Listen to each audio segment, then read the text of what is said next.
I've had the iPhone 14 Pro Max for about 6 weeks now, and I've come up with 9 things that I've learned, which I'm going to share with you today.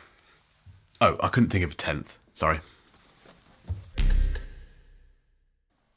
I don't think 2022 is going to go down as a particularly amazing year for Apple. They've thrown development resources into things like Stage Manager, which no one asked for. They've increased their prices across the board, particularly if you live in the UK. They've launched 2 very strange iPads, one in particular. The 10th generation's just a weird product, and the iPad Pro is just going nowhere. They appear to have completely forgotten about the Mac Pro and are rapidly approaching their own self-confessed deadline for getting all of their Macs over to Apple Silicon, yet they're not going to give us any more Macs this year. And this really is a shame during a year when we got the Apple Watch Ultra, which is one of their best products ever, and the simply and surprisingly fantastic AirPods Pro 2. Sitting amongst all of that stuff is the iPhone 14 Pro and Pro Max and all the other models. It's a strange product because it's the best iPhone I've ever owned, but it's also very boring. That isn't really Apple's fault. You know, we have reached this point where smartphone innovation has hit a bit of a ceiling, but it's getting harder to know what to say about these devices. That said, I know from my comment sections that a lot of you are still considering whether or not to buy the Pro Max. So without further ado, here are 9 things I've learned about this phone in 6 weeks of ownership.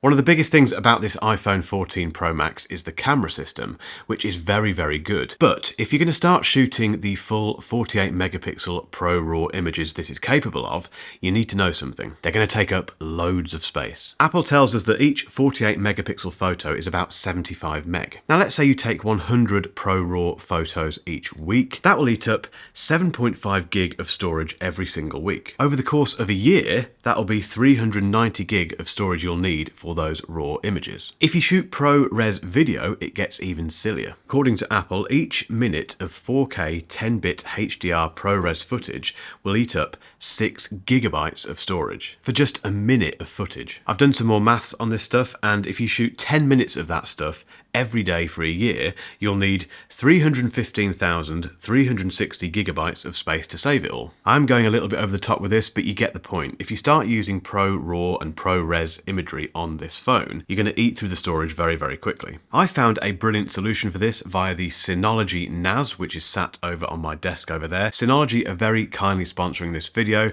and when the iPhone 14 Pro Max came out, they reminded me that actually the best way to store your photos and keep them safe is via the Synology Photos app. And what the app does basically is take all of your iPhone photos and videos and automatically synchronize them back to your NAS. And it does that in full resolution, and more importantly, they are stored locally on those hard drives in your NAS. So you retain control over them, they don't go in the cloud anywhere, and then you can just use the Synology Photos app to browse through those photos and videos like you would on iOS Photos. But more importantly, that means you can remove those massive raw photos and video files from your iPhone. If you want to find out more about my NAS setup and how this all works, I'll leave a link above to a video I made about that. But thanks again to Synology for supporting this video, and I'll put a link in the description so you can find out what they could do for you. I came to the iPhone 14 Pro Max from the iPhone 13 mini, which I do miss dearly. And I was genuinely worried about going from that tiny screen to this massive 6.7-inch display. But I am happy to report that this isn't too big for me. I love the size of the Pro Max screen. Occasionally it is too big if one of my hands is otherwise engaged. Stop laughing at the back. I do occasionally have to do that thing where you use your nose to tap things on the screen. It's also not always that trouser friendly. I do find myself carrying this thing more than putting it in my pocket. I've got used to that, it's not really a big deal. I don't really worry about dropping it because I've got this nice Pitaka case on it, which makes it more grippy. So even though there are a few trade-offs with this big screen, the fact that it is a big screen makes it a very nice phone to use. So for me, it's not too big, but I would recommend going to try one out if you're thinking about the big one. I should have picked a different colour. I know this is completely subjective, but personally, I think the deep purple is a bit of a letdown. I picked it because of the band Deep Purple. That's the only reason I went for the new colour. That is stupid, and it also, again, reveals why you really do need to go and look at these in the shop before you buy. So my advice is to not choose the colour of your iPhone based on a rock band, and if you're interested, if I had my time again, I think I'd go with the silver. The next thing I've learned about the iPhone 14 Pro Max is that the battery is just fine. Now, I remember having the iPhone 13 Pro Max for a few weeks earlier this year, and the battery life on that thing completely knocked me sideways. But I think looking back, that was because it was one of my first experiences of a proper 2-day phone. Since then, I've used loads of Android phones that do that with no problem at all, so it's less of a surprise really when this phone lasts 2 days. The only weird thing is that occasionally in the morning it seems to use more battery than the afternoon. I get to lunchtime and it's perhaps at about 70% or something. I can't quite work out why. I don't use the phone anymore, I don't think, in the morning. I have seen other people have issues with the regular iPhone 14 Pro, and there is the whole question about the always on display, which I'll get onto later. But personally, this is a 2-day phone. If I use this normally, normal use, it is fine. It gets me through 2 days. I still charge it most nights, to be honest. But the Pro Max battery is still very good, so don't worry about that if that's a concern. Apple was very, very late to the party with the always-on display stuff, and it hasn't gone down very well. People are saying it's too bright, too distracting, and that you should be able to tweak it. I do agree that Apple's take on the always-on display is typically Apple. It's a bit weird. I think it does need some tweakability, and occasionally it does distract me. But the ability to glance at full notifications and now live activities when the phone is on the desk is actually quite handy. And when I have my son on the screen, which he normally is rather than this great big wheel from my car, it's actually very nice to just look over and see him smiling back at me. It does impact battery life, no two ways about it. I talked about that in my review, which I'll link to above, but it's not enough for me to turn it off. My guess is that we will see some tweaks coming to this always on display in coming months, coming years probably. I still think if you don't like it, if you find it annoying, just turn it off.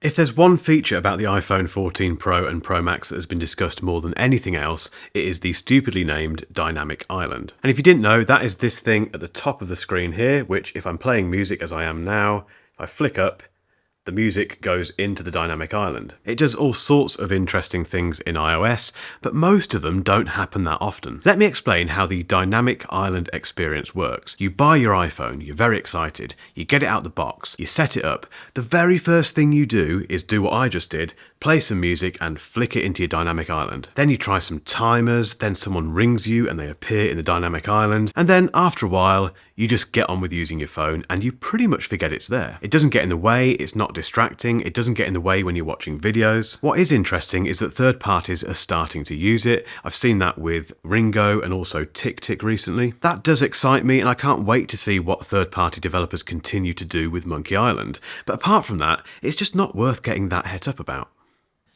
The iPhone 14 Pro Max isn't my phone of the year, and that's for one very simple reason. This exists. The Pixel 7 Pro is £350 cheaper than the iPhone 14 Pro Max in this country. It's got the same size display, it's built to the exact same standards, it's just as fast, it's got just as good camera. The only thing the iPhone 14 Pro Max beats the Pixel 7 Pro on is video capture. Apart from that, that big price difference I cannot look past. This is a brilliant smartphone, it deserves all of the plaudits, and unless you're completely welded in the Apple ecosystem, I have a hard time recommending the iPhone 14 Pro Max over the Pixel 7 Pro.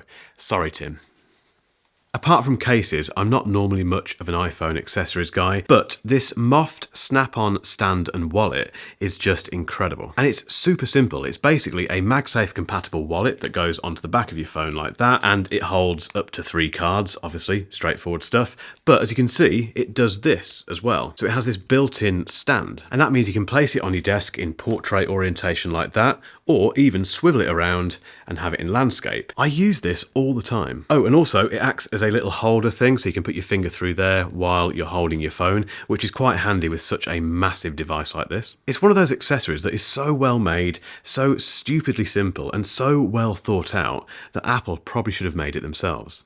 My last learning about the iPhone 14 Pro Max is a really simple one, and I alluded to it earlier. It's just too expensive. This 256GB model cost me £1,309. That is so much money for a smartphone, which, as we found out earlier, has some serious competition breathing down its neck. It makes it very, very hard to recommend. And that's why I can't stop using this Pixel 7 Pro. Apple really needs to do something next year, either with the pricing or the product lineup itself, to make the iPhone a more tempting proposition. Don't get me wrong, like I said at the start of this video, this is the best iPhone I've ever owned. It's just a bit dull and too expensive. That isn't good enough. We do need to have a better year from Apple in 2023. And if you've still got some time and you want to find out exactly why this Pixel 7 Pro is my smartphone of the year, I'll leave a link at the end of this video to that video.